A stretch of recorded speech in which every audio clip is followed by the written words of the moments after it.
So let's start the closing session at this juncture. I would like to serve you as your MC, Masato Otaka, Deputy Director General of Foreign Policy Bureau of Ministry of Foreign Affairs. Ladies and gentlemen, thank you very much indeed for your active participation in the discussion in the morning and in the afternoon. We would like to hear from the rapporteur regarding the high-level roundtable and special session discussions. When you do a presentation, please summarize the contents of your discussion as well as 3 recommendations, including actual actions to be taken. Now, ladies and gentlemen, the rapporteur members, please come to the stage. Okay.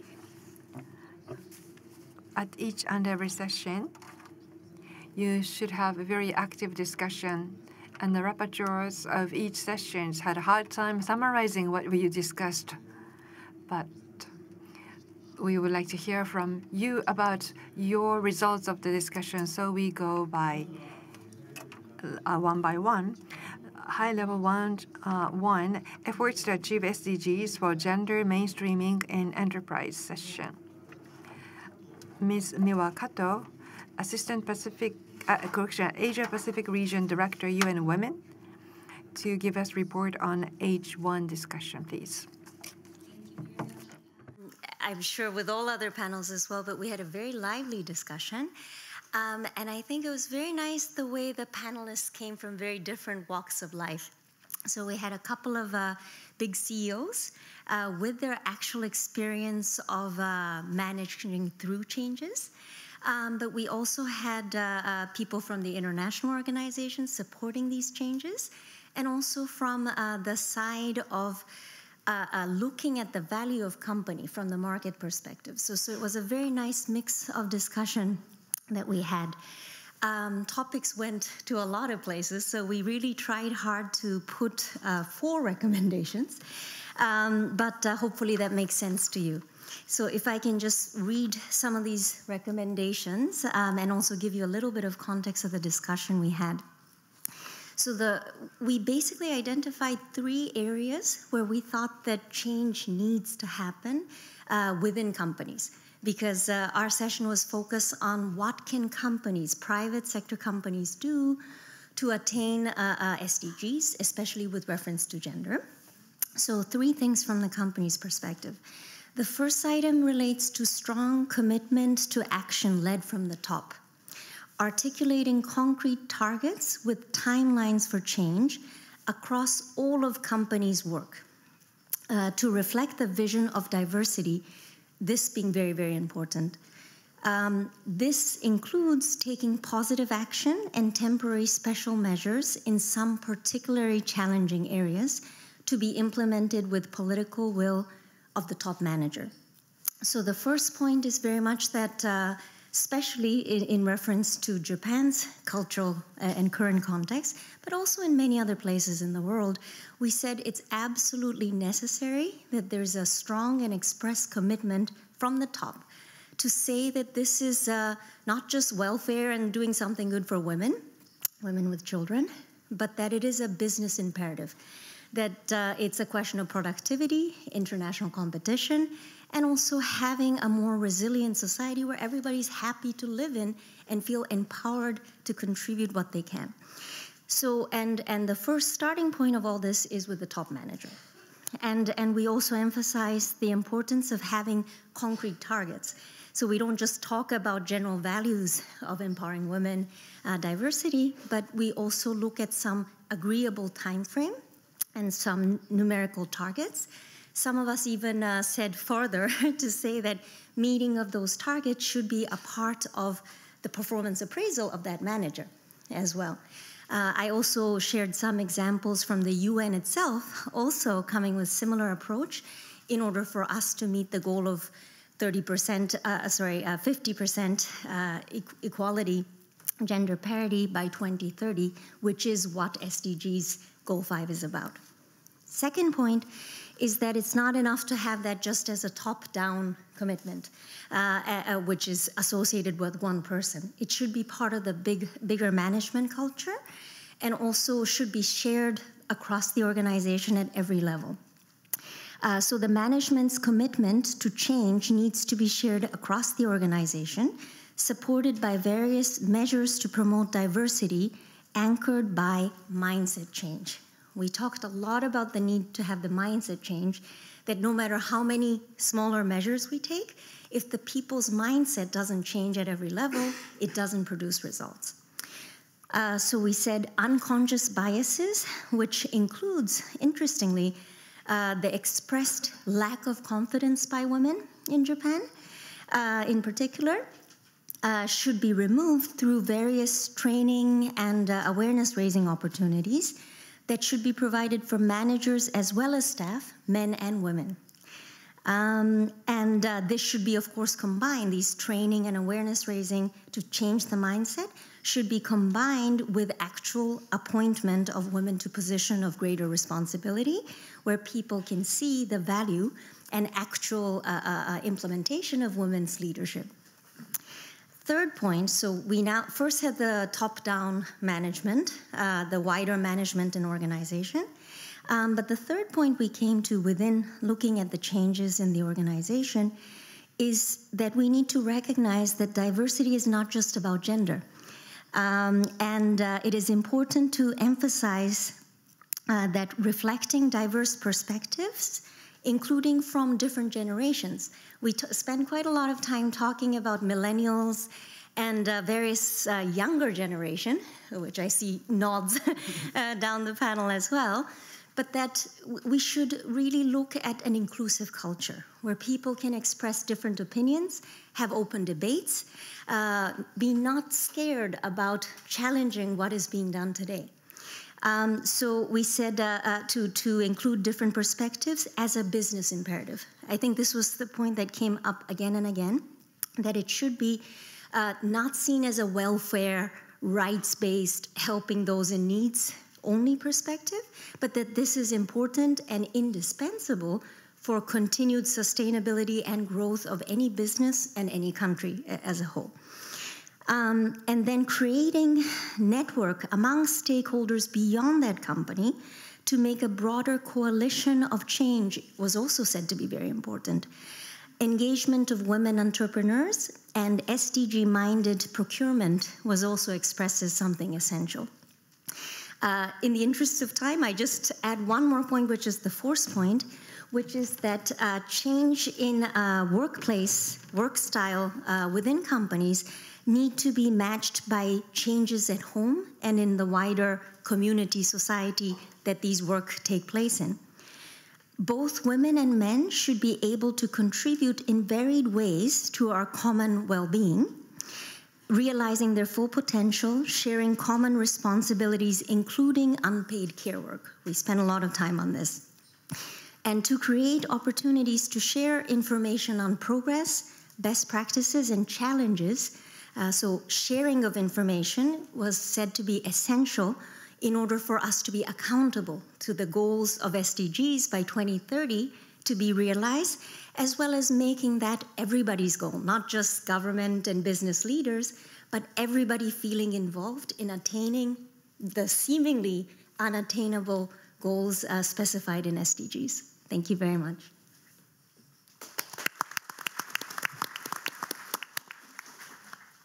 Thank you very much, Ms. Kato. Now, moving on to high-level roundtable 2, technology transformation and women's education.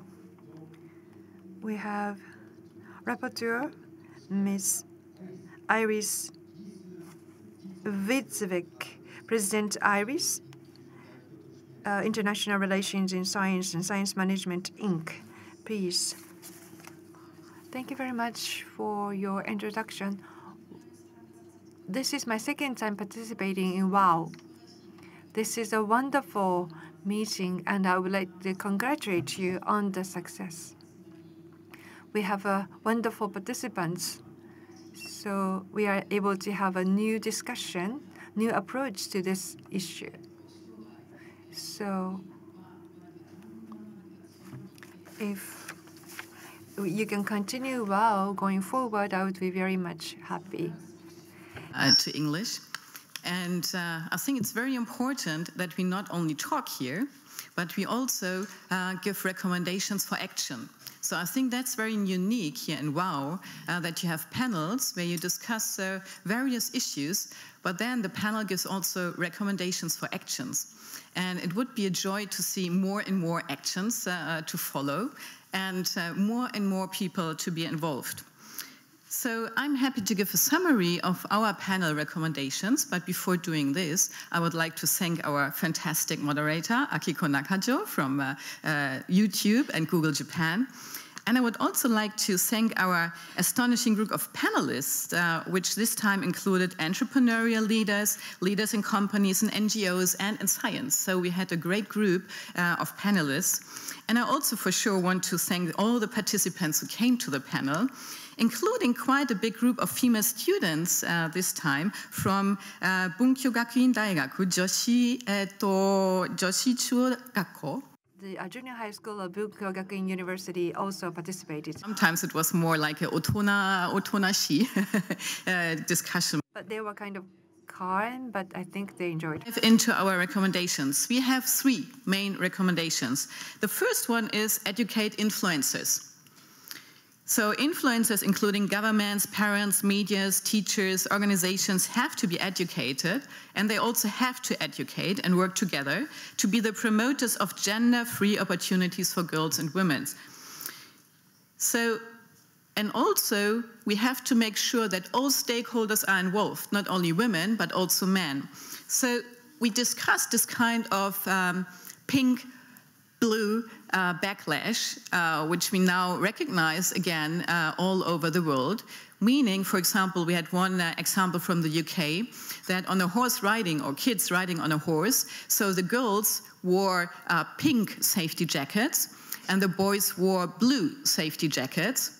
But not only this, so on the boys' blue safety jacket, on the back, it was written boss.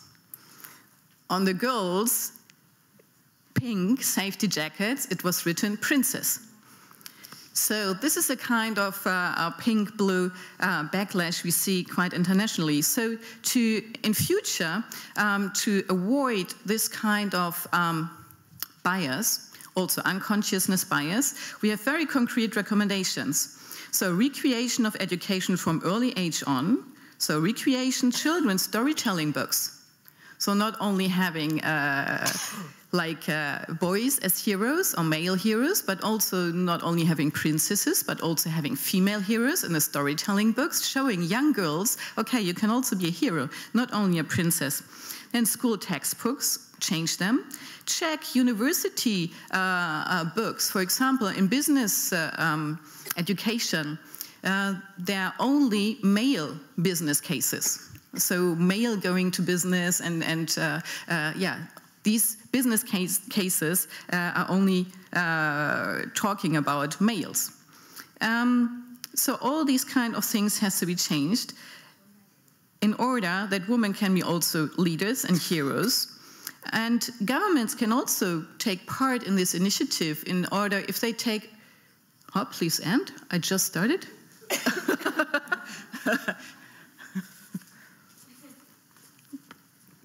Okay. You're towards the ending, I think. Probably. But I just talked like 1 minute. Okay, so, and then develop a female talent data bank in Japan, because if you don't know where all these kind of fantastic women are, you can just say like, we don't know where the women are, or there are no women who are very fantastic, and which we can bring to our events, to our boards, and so on. The second recommendation we have is redesign and redefine the workplace. So it's maybe kind of echoing my former speaker. So the workplace of the future has to be completely different from today. That's, I think, we all assure. So visualize the women's potential by developing STEM qualification or a certificate system within the company. So sometimes it's not quite visible what kind of qualifications, STEM qualification women have. So you have to visualize it.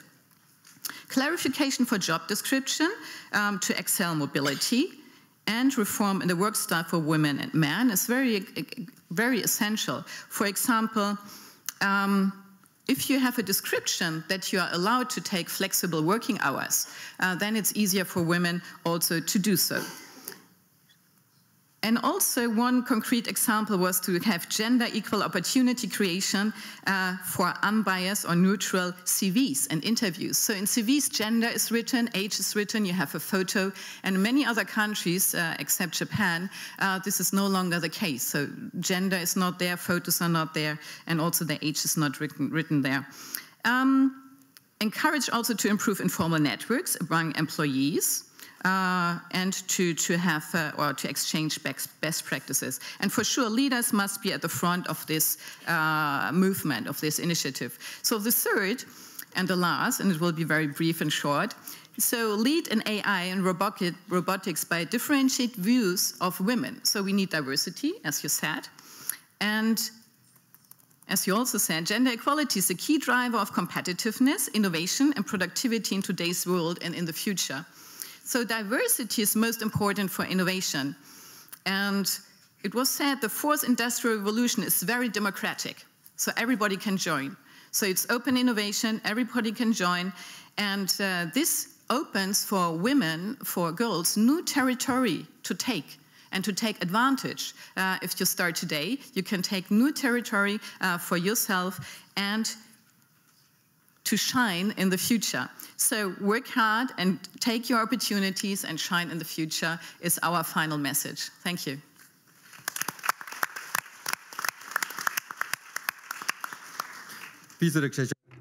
Thank you very much, Wieczorek-san. I'd like to move on to high-level roundtable 3. How to redistribute the unpaid work. The rapporteur is from Lotta Sylwander-san, representative from UNICEF Philippines. Thank you. So we discussed at length as well unpaid work, and there were very many complementary inputs from the many people who participated. First of all, we all in our private lives depend on unpaid work. Unpaid work is such things as childcare. It's washing, cleaning, fixing things, cooking, of course, making sure that our daily lives function. And so we, first of all, it's called the 3 R's. We need to recognize that. We need to reduce that work, and it has substantially been reduced in recent years with washing machines and dishwashers and refrigerators and all of those things. But we also need to redistribute it in the name of gender equality, of course. Today, about 90 to 95% of all unpaid work is done by women, and that hasn't changed much. Some countries has achieved a little, most not. And the issue here is probably that unpaid work is not seen or has not been defined or recognized as an economically defined. It has a price, it has a tag on it, and therefore it is unseen. So we came up with a few suggestions in terms of unpaid work. First of all, government and society need to recognize the economic and social value of unpaid work and recognize the burden that it is on women. As long as it is a burden only or mainly on women, they will not be able to access the opportunities, the equal, hopefully equal opportunities that are out in the labor market, for example. We know that Prime Minister Abe, for example, in Japan, is very much promoting women in the labor market. However, if the unpaid work burden is not redistributed and childcare by the government is not available, and we want to stress quality childcare, then women will not access the opportunities on the labor market. We also saw a lack of evidence and data on the unpaid work issues. And therefore, it's difficult to create solid and really changing policies around unpaid work. And therefore, we'd like to promote and encourage further data and evidence base around this. This can be done, of course, both by private sector, by research institutions, but also by the public sector.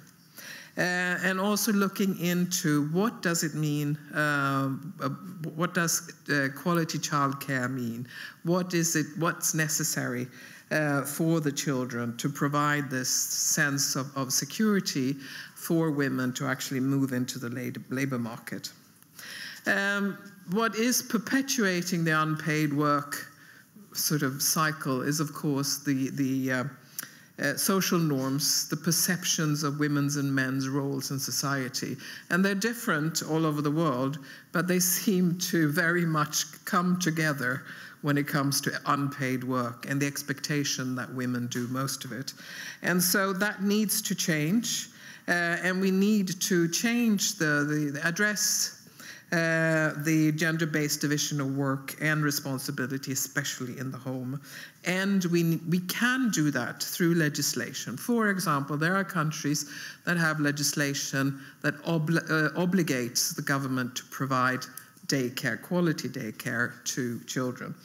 And we also need to promote public and private sector partnerships around this issue. We had examples where private sector actually have taken charge of childcare facilities, promoting shorter working hours, making sure that there is breastfeeding rooms, etc., etc. There's a lot that can be done around this by private sector, and public and private sectors can work together about quality around this. So, lastly, quality childcare is essential for women's possibility in the labor market. And one extra thing that I forgot, ICT can play a crucial role in making sure and also illuminating the tasks, the unpaid tasks that women perform, and using, for example, a Google Calendar. And so we encourage men and women in the audience to try that. To make unpaid work seen even in your own environment. Thank you.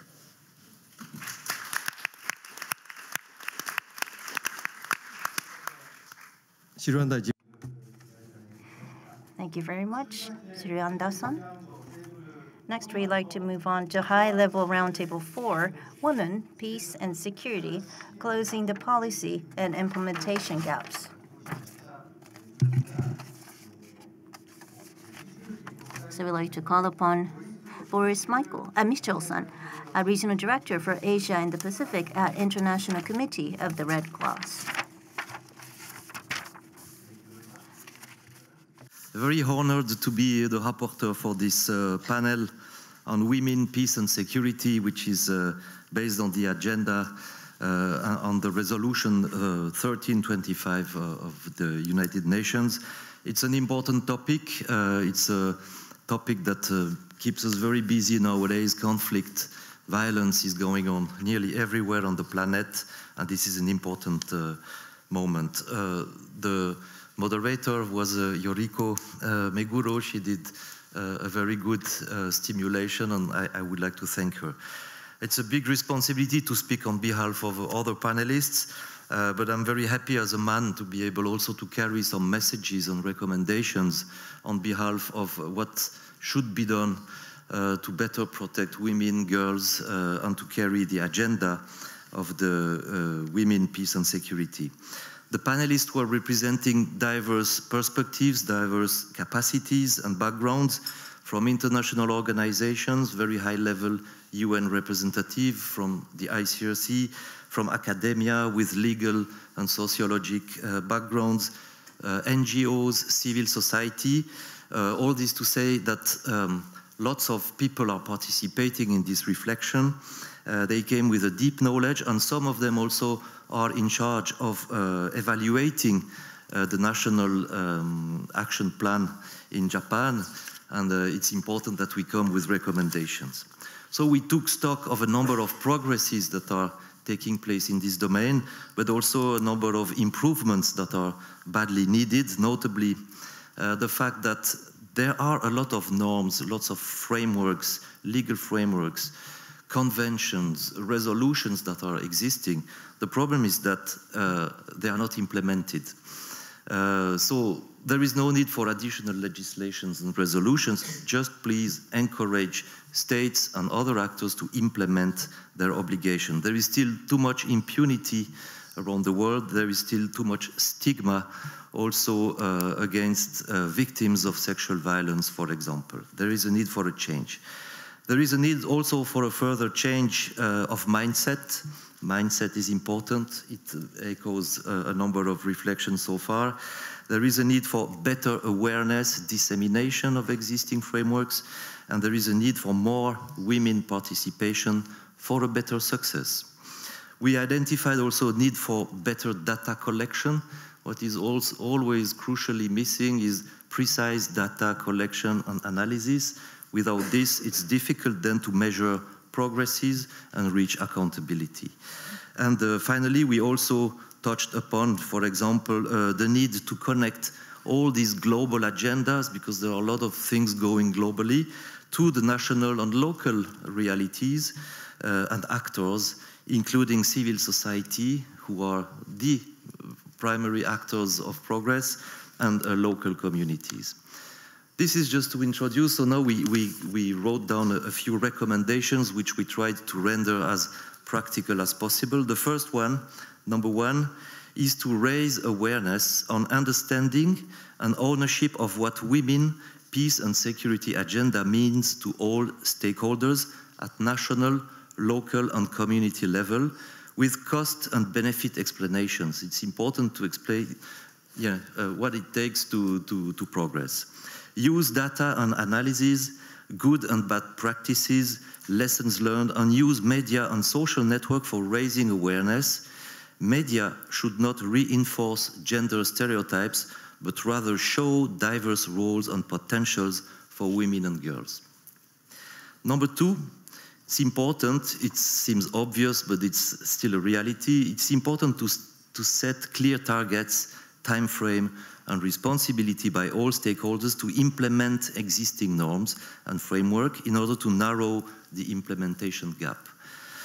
Three, make more synergy with CEDAW, the Convention for Elimination Discrimination Against Women, the CEDAW report, which includes all women, peace and security agenda, that is participation, prevention, protection, gender equality, gender mainstreaming, human rights, eliminate all forms of violence, including sexual and gender violence in conflict, as well as SDGs. We have to link the different networks and the different actions. That's very important if we want impact. Fourth, ensure women's participation at all levels of decision-making with substantial numbers and roles. Also involve more men leaders who commit to WPS agenda, including community leaders. Number five, promote more women's participation in military and security personnel, such as peacekeepers or local military and police, since they are effective in conflict prevention, resolution, and protection issues, especially from a sexual and gender-based violence perspective. Women can localize WPS agenda more in the local context and also be a good role model for women and girls. And finally, important to strengthen partnership with local resources, including local NGOs and civil society organizations, with allocating enough and more funds, training, and capacity building if possible. Thank you very much. Michel 所長ありがとうございました。 Thank you very much, Michel. Then now moving on to the afternoon session. So these are the sessions which have completed just before this plenary session. So I'm sure that the rapporteur had a difficult time wrapping up everything in a very short time. So first speaker is from the high-level roundtable media woman in media. Komazawa University Global Media Studies Professor Yamaguchi will be giving the presentation. That I'm not good at any English, so I'm doing in Japanese. I'm a bit nervous about English, so I'd like to speak in Japanese. So theme of my session was women in media. So we have invited the panelists, diverse background, and then one from academia, and then also media companies, and then also we have lots of audience and very active discussion. What we have discussed was mainly about the media situation in developed nations, and of course this issue also exists in the developing countries, but we mainly talk about the ones in developed countries. In a nutshell, what is the role of the media in advancing the gender equality, because we still have very stereotype images projected by the media. And even though we made a great progress, that has been said by many speakers, still we are in the middle of the journey to go into the ideal situation. However, media itself is changing. That there are so many people who participate in media, including social networks. And having said that, we still have some oppositions for certain expression of the media. And that itself could be a problem, but there were discussion, such as discussion become so critical, and sometimes these critical discussions suppress the people who has different opinions from the mainstream media. So it is very important to have a good balance among different opinions. Healthy balance among different types of diverse opinions should be very valuable in the society. Recently, even in the media expression, we started having a good, positive expression and comments in the gender equality, and then we need to commend these good expression. However, we still have some negative projection of the gender equality. Media companies and also the broadcasting companies do not have enough women in the career, and also there is not much transparency in the information. The people from overseas media, they reported that the gender equality has been established quite well in the Western world, and they started having a lot of women working as a journalist. However, when it comes to Japan, Japan is still lagged behind when it comes to female journalists. Rank and file journalists, there are many women, but when it comes to managerial level, much less women. The reason for that is that the Japanese media, this is not probably only for media, but also for the overall industry. There is the practice of working long hours, and also a woman tends to work in supplementary or augmentary jobs, and expression of the media is important, but at the same time you have to intentionally increase the diversity of organization, including the management. Especially the top management must be realized, must be aware of the importance of the all these informations disseminated. And when it comes to the quota system, this is one possible. But in our discussion, transparency of the information can be a very good driver for the media's advancement. And we have to understand that there is no typical woman or typical man. When it comes to gender equality, you really think of either man or woman, but you have to think of the diversity. And also for the proposal, there are 3 points. First one is the decision-making position. We need to increase more women who should be in the decision-making position. We may have to use a quota system. We don't know, but we need to increase the number of women in decision-making area. And then second is transparency, disclosing the information in your organization or in other industrial organization. You have to communicate that how much participation of the women have made advances. And the third one is you have to change the way to work, and you have to conduct a campaign to promote the parental leave, and also you have to take the technology into your benefit, and the technology can help the narrowing the gap between the man and a woman. Thank you very much. Professor Yamaguchi, thank you very much. Those are the summary and the reports from 5 high-level roundtables. And then we had 2 special sessions. So we would like to have rapporteur from these 2 special sessions to give us summary. Special session 1, this is a youth session, as we call it. The theme is the future of women empowerment from the youth perspective.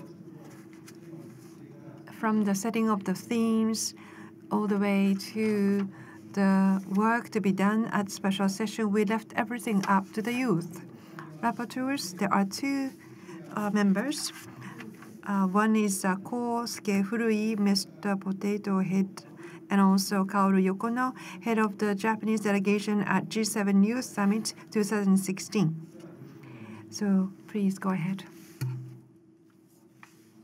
My name is Kaoru Yokono from an NPO G7 G20 Youth Japan. We, the 6 representatives of the youth generation, discussed among 2 topics. Topic number 1, how do youth define a society where women can reach their full potential? And topic number 2 is how can youth take action in order to realize such society? Beginning from the topic number 1, we had 5 keywords. 1 is people should be evaluated by their personal potential and talent instead of their gender. Number 2, we should enhance STEM education among girls. Number 3, education should not only focus on thinking about solutions for issues that is already known, but instead education should focus more on looking and discovering for new social issues, which brings new innovation. And number 4, when youth want to take action, just do it instead of thinking whether or not he or she should do it or not. And last but not least, youth should collaborate with adults. Because we are young, we sometimes make mistakes, we sometimes go to the wrong direction. So we should talk and have discussions with adults, and so that both of us can gain new learnings and step forward together.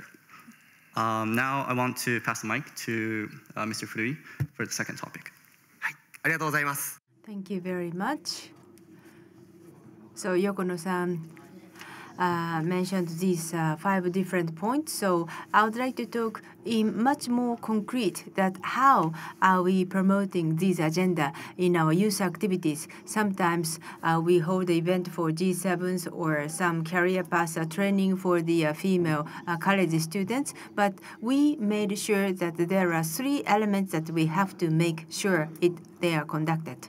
So as Yokono-san said, we have to have engagement with other generations. Youth has great energies. We can act and we can really take actions in very concrete manners.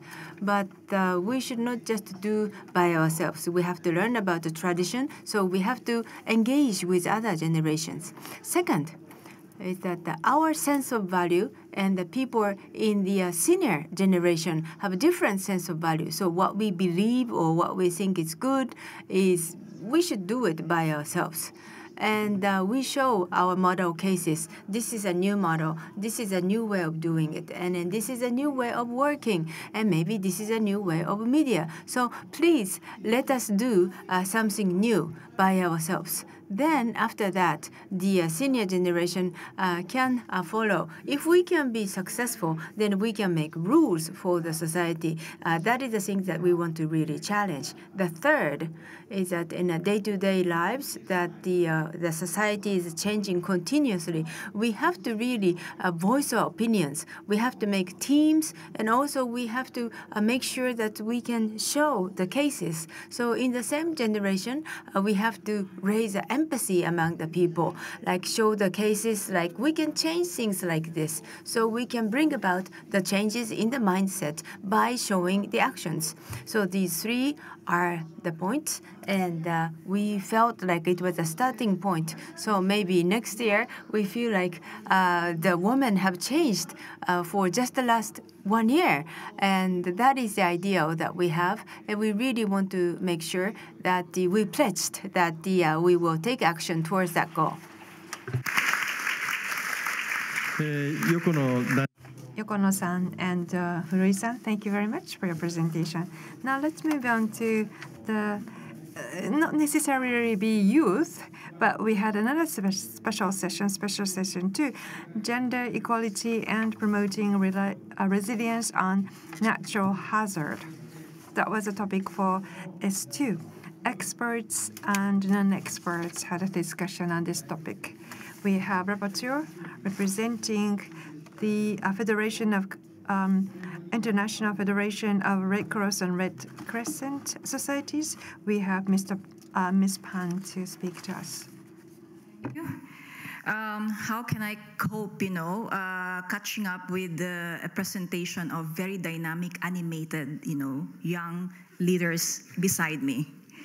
So I'll try my best to keep you all awake with my presentation as what they did. So on behalf of our very able moderator, Professor Akiko Yamanaka, and distinguished panelists from UN Women, parliamentarians, UNISDR, also we have someone from medical field, and of course, this output also came from the participants because we have asked them, about their consensus on the presentation of the outcome of the high-level roundtable special session on a very important topic, which is gender equality and promoting resilience in natural hazards. Well, we in the session all agreed that we cannot reach resilience without achieving gender equality. It must be inclusive if we want to achieve resilience. I have the honor and pleasure to present our summary outcome subject to style, because we did not really have much time to write this. I don't know how much time I still have, but I will not really elaborate very much the presentation. So we are presenting this in 5 recommendations, main recommendations. Recommendation number 1 is actually more of related to data, use of data. So as you know, it is very important. Data is very important when you want to make good decisions, inclusive of all the needs and of all the vulnerable populations. So not only collecting data, but using data is also very important. Not only that, if we have our data, we want to also encourage sharing the data to other organizations who may be able to make use of this, especially to the leaders. Now, the recommendation number 1 is gender dimensions of disaster risk, particularly in terms of women exposure, vulnerable to hazards and capacity, are understood and addressed by undertaking gender risk assessment through effective use of disaggregated data, including medical information. Another concrete action point that we want to recommend is data collection instruments and tools should be gender responsive. Consolidating and disseminating the evidence-based data of gender equality at risk must also be shared. So number 2 recommendation is in the area of strengthening laws, make it gender responsive laws, and also to make sure that these laws can be used for programming, decision making, also reflected in our plans and our reports. So the recommendation is disaster risk reduction policy and risk governance are gender responsive and well-resourced with concrete proposals include gender responsive and inclusive DRR laws, strategies, policies, plans, and budgets at the national and local levels. Facilitate a more systematic engagement and contribution of women in shaping safer and resilient communities. Institutionalize and build capacity of DRR bodies to mainstream gender equality consideration into disaster management. And the last action is to make sure proper monitoring and tracking of gender commitments of the Sendai framework on DRR are in place. Recommendation number 3 is about the capacity of women to prevent, prepare, and recover from natural hazards. So the recommendation is women's capacity to prevent, prepare, and recover from natural hazards is in changing climate is strengthened through promotion and support gender-responsive social protection and disaster compensation, promote and support resilient and alternative livelihood options targeted at disaster-affected women, support the development and implementation of inclusive and gender-responsive early warning, early action, protection mechanisms, systems, and services. Recommendation number 4 is on making sure that women are well represented and they also are empowered and participate in leadership roles. So the recommendation is, before I proceed to that, as you know, men are overrepresented at the government level, parliamentarians, disaster risk managers are mostly men. And women are not so well represented in the decision-making table. So in order to build resilience, we have to be inclusive. So the recommendation is building resilience through enhancing women empowerment and participation in leadership role and decision-making on gender-responsive issue by legislation in giving women seat on the decision-making table. And also more women in DRR committee, both at the national and local levels. And our last recommendation is on partnership. We cannot do the work alone. No single organization can solve this gender inequality problem or concern. To achieve gender equality, we are recommending that we promote strong partnership through cooperation and collaborative approaches, such as, but not limited to, World Assembly for Women, UN Women, UNISDR, and other UN family, and the International Federation of Red Cross and Red Crescent Societies. Ladies and gentlemen, ladies and gentlemen, I mean, these are our recommendations. Thank you. Well, thank you very much, everyone. The group had a very lively discussion, and I was there from the preparation, and it was really heated. So 8 rapporteurs gave, I'm sure that they had a very hard time wrapping up all these reports in a very limited time, but thank you very much for your effort. Let's give a big round of applause to the 8 rapporteurs.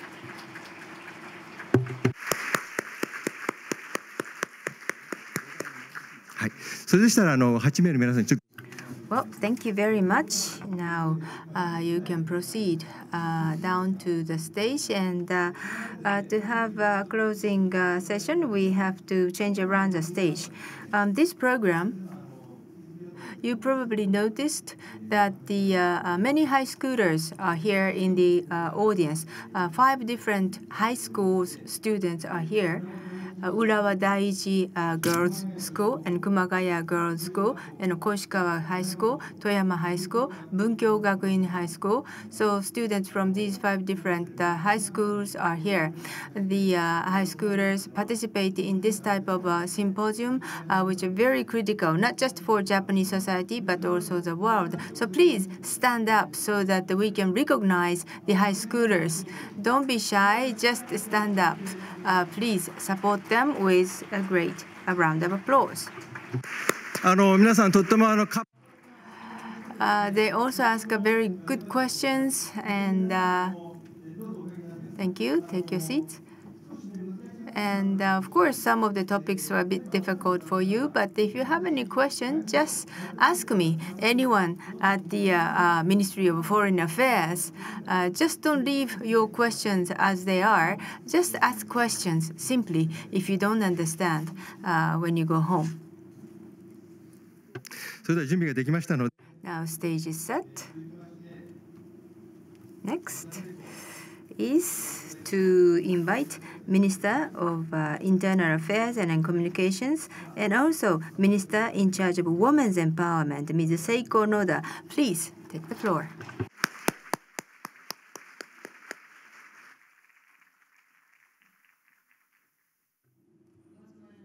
Ladies and gentlemen, good afternoon. I'm wearing blue suit. I'm Seiko Noda. At this moment, I'm serving as a Minister of the Internal Affairs and Communications, and also I'm in charge of Women's Empowerment. And Ms. Akie Abe's, what should I say, husband, Prime Minister Shinzo Abe appointed me to these positions. Well, thank you very much for having participated in the WAW 2017 and had a great discussion. Today's theme was WAW in Changing World. So you have discussed on the 7 different very important themes for the women's empowerment for all day long. And just now, I have heard the rapporteur's summary, proposals and also suggestions for adapting the WAW Tokyo Declaration. Thank you very much. I really would like to extend my appreciation for the people who worked and studied and also discussed very seriously about the women's empowerment and also future activity of women. By the way, have you read this morning's newspaper? I saw unfortunate news. This is not about our cabinet. The World Economic Forum just released the gender gap indication, GGI, and deterioration of a political score contributed to downgrade Japan's ranking by 3 levels and became 114th. This indicator is the addition of the area in politics and economy, education, and health, so that politics and economy decide most of the rankings. However, we still have long way to go to really have a society where women can fully participate. The hindrance to women's economic empowerment is the fact that the women after childbirth have to stop working and they cannot really create a career path. And that means that they cannot be going up to the managerial level. Therefore, the Abe administration announced that the additional 590,000 child care capacity until the end of the fiscal 2017, and also the child rearing benefit was also raised to 80% of the salary after tax. And also, just the other day, we had the election to have even a stronger help for the social welfare for all generations. And I think this is going to be a very important platform for women to participate. However, we don't have enough child carers. It doesn't mean that we don't have enough number of certified child carers. Actually, 1/3 of the certified child carers are working in the field.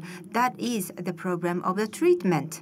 Most of the child carers are women, and the nature of the work is care work.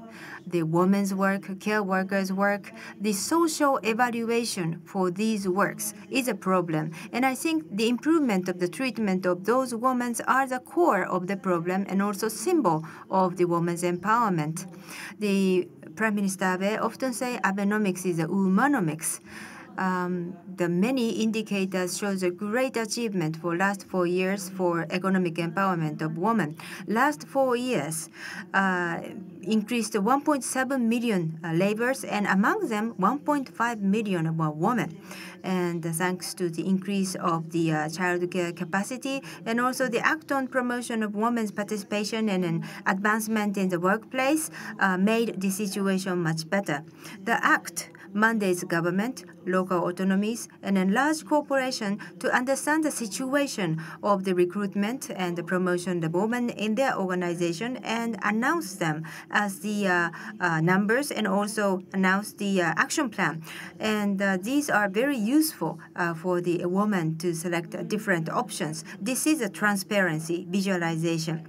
To prohibit gender discrimination, we have the equal employment opportunities law.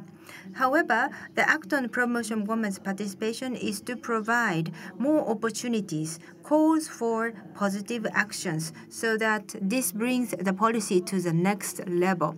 In other words, that the core of this law is a visualization. As some rapporteur said in the presentation, visualization transparency is very important. Visualized information can help job seekers to select the jobs, and also it is helpful for the investors who want to choose ESG investment facilities. The government will increase the help for these youth, and also aim of the act of the promotion of the women's participation is to really solicit the private sectors to voluntarily take actions to promote women. And the key to the women's participation is teleworkings. Going through the life events such as marriage and childbirth, telework can help you to keep the work balance so that it is very useful for the women who want to keep working. Just the other day in my ministry room, we done the demonstration of telework by using the PC. I have talked to 4 telemarketers who are in Hokkaido and other areas, and 3 of them were women. And it was so realistic. I didn't feel like we were so far away. We are almost like in the same place, so it was great benefit for all of us.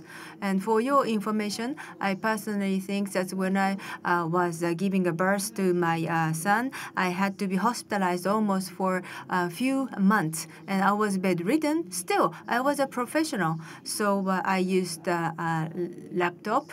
And with a laptop, even from the hospital room, I can talk to the secretary, and also I can talk to the people in the diet. So with telework, I survived the crisis time mentally and also physically. So I was very grateful for the telecommunications.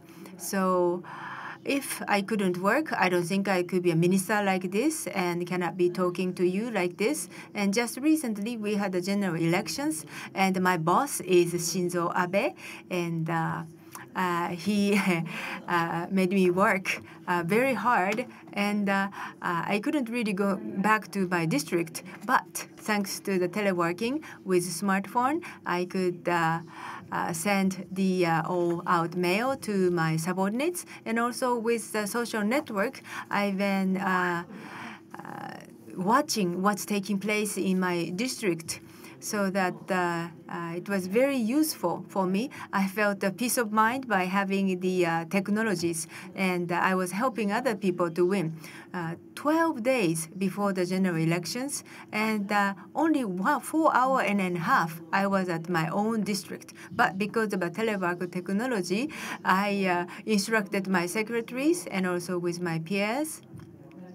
We shared experience, And actually, I gained the most votes. So I really appreciate the greatness of the telework and also telecommunication technologies. And telework is actually under the jurisdiction of the Minister of Internal Affairs and Communication. I am a minister of that ministry. And this month, November, is a telework month. And this was sort of a formality in the past, but now I decided to make it as a telework days so that we want to make sure that people will make use of this telework. This is about to, we are going to end the second day of the WAW, and tomorrow we are going to have the World Bank and Japanese government special event of women's empowerment, women and also entrepreneurship. Entrepreneurship is going to be a great career stage for women. Now, world is changing, and also the entrepreneurship greatly contribute to the goal of SDG, leaving no one left behind.